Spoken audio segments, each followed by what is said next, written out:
Welcome back to CNN Student News. 10 minutes of commercial-free headlines for the classroom. I'm Carl Azus. Thank you for watching. First up today, unrest in Venezuela. The South American country is officially a federal republic. That means the central government's power is limited and voters may choose their representatives.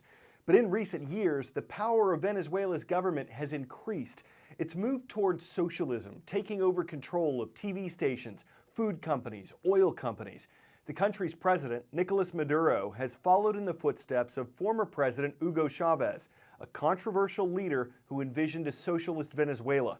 The U.S. State Department recently said it was concerned about protests going on in the country. Afterward, Venezuelan President Maduro kicked out 3 U.S. diplomats, and the protests continue. The streets of Caracas have resembled a war zone. Thousands of anti-government protesters met with water cannons and armed security forces. Buildings scarred with bullet holes. These protests began last week when students organized against rising crime, food shortages, and high inflation. At more than 56%, Venezuela has one of the highest inflation rates in the world. We are here because we hope we can have enough goods, supplies, and a safe environment to live in. We also expect quality education. President Nicolas Maduro met the opposition with a rally of his own and is not backing down. I will continue in power because the people are in power. On this Constitution, I swear. I swear and I will swear. Nothing will take me off the road of building the Bolivarian revolution that Hugo Chavez left us. Maduro has the media on a tight leash. The Maduro government threatened legal action for what it called media manipulation against Venezuela and attacks on VTV, the government-run television station. While Maduro can still count on a loyal following of Chavistas, supporters of former President Hugo Chavez, Venezuela's youth refuse to back down. Jim Clancy, CNN. There are often obstacles in the Olympics, and not just in the events themselves. Yesterday, when it was time for men's biathlon and snowboard cross in Sochi, Russia, there was this. Fog, lots of fog, thick fog. It caused the events to be postponed. It was the second day in a row this had happened to the biathlon. American snowboarder Nate Holland said, "This is pretty common. Mother Nature doesn't always cooperate." It doesn't seem to matter much to the Americans or the Russians. Late yesterday afternoon, the two countries were leading the overall Olympic medal count with 18 medals each. Netherlands was close behind with 17 overall medals, and Norway and Canada had 15 medals each. Germany had 13 medals total, but 8 of them were gold. Germany was leading in gold medals alone. Some call it the winter blues. If you're just not feeling yourself when the days are short, the weather is cold, the sunlight is weak. It's not just about wanting to hibernate in wintertime. For those who feel depressed this time of year or have symptoms of it, there's a medically recognized reason, and thankfully there are some easy ways to deal with it. Even if you love the cold and winter sports, you've got to admit this has felt like a long winter. At least 12 million Americans suffer from something known as seasonal affective disorder, or SAD. Numbers probably even higher than that. Longer nights, shorter days. All of that leads to a chemical imbalance in the brain.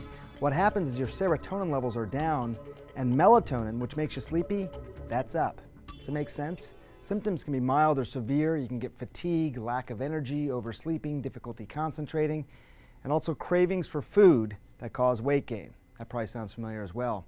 Diet and exercise can always help. Also, get outside as much as you can. You can also get a specialty designed light box. You just sit there and stare at it for a while each day, or at least put it on your desk. The point is you can get a boost of more natural light. Worst case, some doctors may recommend antidepressants or psychotherapy to help you get through this. Another tidbit, find things that bring you joy. Open up the blinds in your house. Play some of your favorite music and be with your family. Laughter and togetherness are always great therapy for the winter blues. Time for the shout out. In addition to Presidents Washington, Jefferson, and Lincoln, whose face is carved on Mount Rushmore, you know what to do. Is it Benjamin Franklin, Franklin Roosevelt, Theodore Roosevelt, or John Adams? You've got 3 seconds. Go. The missing man here is Theodore Roosevelt, the 26th President of the United States. That's your answer, and that's your shout out. Yesterday was President's Day in the United States, but what's interesting is it really wasn't. Officially, the holiday is known as Washington's birthday. George Washington was born on February 22, 1732. Congress eventually moved the celebration to a Monday so government workers could get a 3-day weekend. What Congress didn't do was officially change the name to President's Day in honor of Washington and Lincoln, who were both born in February. Many Americans still call it President's Day, and Lincoln, after all, did get a memorial. He presided over some of the most transformative events of the last century. I am happy to join with you today. Martin Luther King Jr.'s I Have a Dream speech. Vietnam War protests. So it's hard to believe that this 19 feet high, 175-ton Abraham Lincoln, one of the most recognizable memorials in all the world, almost never existed, and for a familiar reason, congressional gridlock over government spending. When you hear people talk about Washington as a swamp, it's not just a metaphor. Over a century ago, right where I'm standing was actually a swamp. It was a place for vagrants and, as legend has it, even a place to dump dead bodies. Now, to build this would cost $3 million. It doesn't sound like a lot in today's terms, but back then it was the most expensive in history. Joe Cannon, who was the Speaker of the House, he called it a swamp, and he didn't understand how we could have a presidential memorial out here.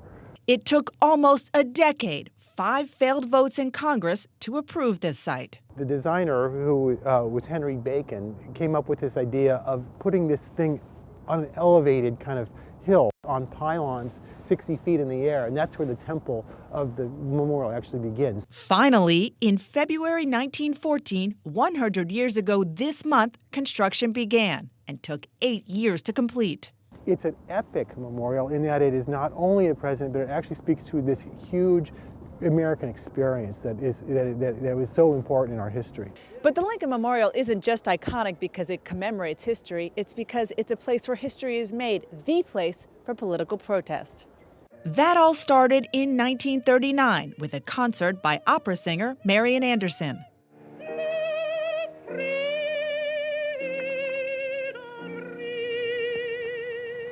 She had been scheduled to sing at the Daughters of American Revolution, but when it was learned that the audience would be segregated, she refused to do so. It was a concert, but it was a protest, and people knew it.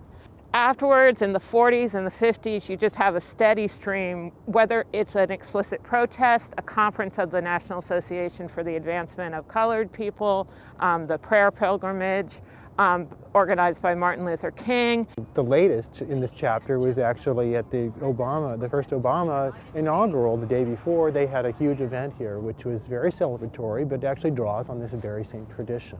So while the memorial itself is a tribute to Lincoln, from his famous speeches to his hands, one clenched for strength, the other open to show compassion, its legacy for the last century is the perch Lincoln provides to Americans to protest and celebrate. This has become a place that the American people really feel attached to. Last Friday's roll call went to the dogs. Today's goes to the cats, because we're feline like it. The Cougars at Springfield High School are watching. Glad to see y'all in Springfield, Pennsylvania. What about the Wildcats? They've got us on in Guntersville, Alabama, home of Guntersville High School. And out west in Nevada, it's all about the Garrett Junior High School Bobcats. They're watching right out in Boulder City. Believe it or not, we've seen a surfing cat. We've shown surfing dogs. I remember a song about a surfing cow. But you only see something like this when pigs surf. It's a surfing pig! The owner says it fell into the pool one day. That's how they found out it could swim. After that, well, why not take it surfing? It hangs out, it hangs to, it wipes out, up pops the snout, it gets back on the board and rides the waves to shore. Looks like it's in hog heaven. It has onlookers squealing with surprise, although some say for surfing buddies, it's a poor choice. After every ride, he's just baking to go again, and we'd show you more, but we're just snout of time. I'm Carl Azuz, hamming it up for CNN Student News.